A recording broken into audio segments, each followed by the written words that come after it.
And I really would like to give a plug for the MFT, which is short for mental field therapy, which is a technique you developed based out of the original energy psychology. I think it was TFT, which was thought field therapy by Dr. Callahan, and then eventually morphed to EFT, and then from EFT to MTT, or meridian tapping therapies. But I attended your course in December and was very, very impressed with the knowledge that was presented there, and really providing a foundation as a framework for anyone who wanted to do this personally or professionally. I think it would be very helpful. And then, so I would give that as a strong plug. But can people plug in at any time? Can someone go to ART 3 or 2? Or is it really, because they didn't take the 1, would that be an issue, or how does that work from your perspective? Ideally, they would take 1, but I mean, if they can't and they're really excited about doing this, could they go to a 2 and kind of get mentored along the side? Or is it, I think in some of these courses you do have like a pre-day session where they can learn some of the basics and then go to the 2. Yeah. Basically, we allow anybody to enter at any point into the field, but it is not like when you do ART 3, you don't learn in ART 3, ART 1 and ART 2, you learn ART 3. Right. But you can just with that knowledge already do a lot of things. Right. But it's basically, it's the whole pie of the knowledge is subdivided in subgroups, and you can enter at any point. It is best to start ART 1 first and then 2 and then 3. But a large number of people have done it backwards. Sure.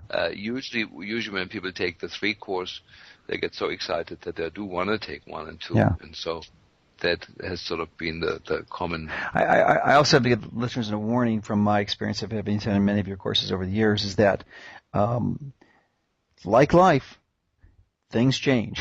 And you're always learning. You're a diligent student, and you're always modifying and improving the approach, so that if you take the course 1 year and you come back 3 years later, you're going to see significant improvements to that. So there's sort of always a benefit to go back for a refresher, because it's not a static course. It's dynamic. It's an evolving science, I guess, is the point I'd like to appreciate and comment on, and that you're always extending the field. You're one of the major pioneers out there. So it's just an incentive to get back and take a refresher.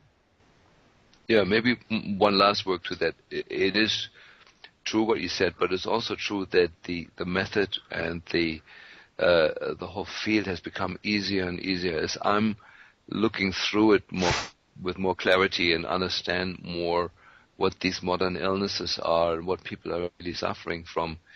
My method of examining and treating have become much more easy. I like to give a number here that was just published a few days ago. I'm sure it's in your newsletter already. Americans spend 17.3% of their entire income on healthcare, and I promise you that's not going into my pocket. Yeah. And it is just the number when you think about it is astronomical, and that has, of course, doesn't have to do with that medicine has gone wrong, but it has to do with that our diet has gone wrong, our lifestyle has gone wrong. There's a whole electrosmog thing that has gone wrong. That our current society and the way we're doing our life is making people increasingly sick. So people are forced to spend more and more money on the health care, which is becoming increasingly ineffective because the health care that is offered can't fix the problems that are caused. Like when you have somebody who eats processed food and then develops cardiovascular disease, you cannot fix that with a tablet of digitalis or beta blocker. you have to go back to the basics and start eating organic food and raw food and doing all those things. And if somebody has a cardiac arrhythmia because they're sleeping in an electric field created by faulty wiring in their home, no vitamin C in the world will fix that. No herb will fix that. No medical drug will fix that. But that's what people spend their money on. Mm-hmm.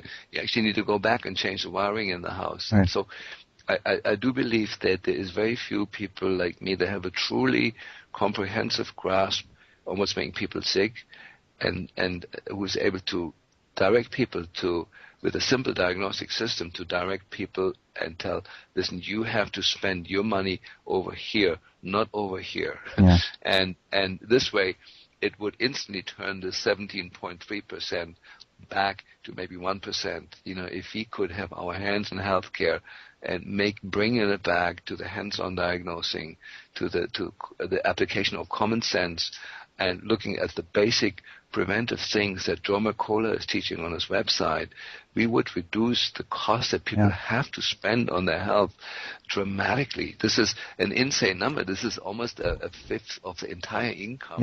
It's going towards health. And it with especially the healthcare legislation, it's definitely going over 20%. It'll be more than a fifth.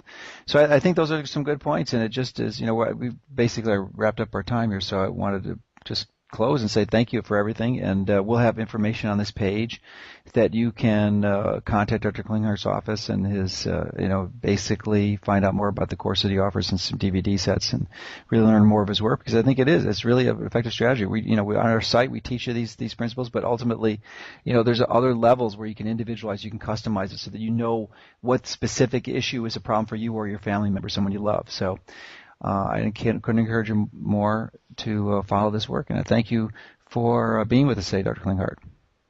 And thank you, Joe. It's been great to be your friend over so many years now. And I'm still learning from you every day. It is wonderful to have you in my life. All right, thanks.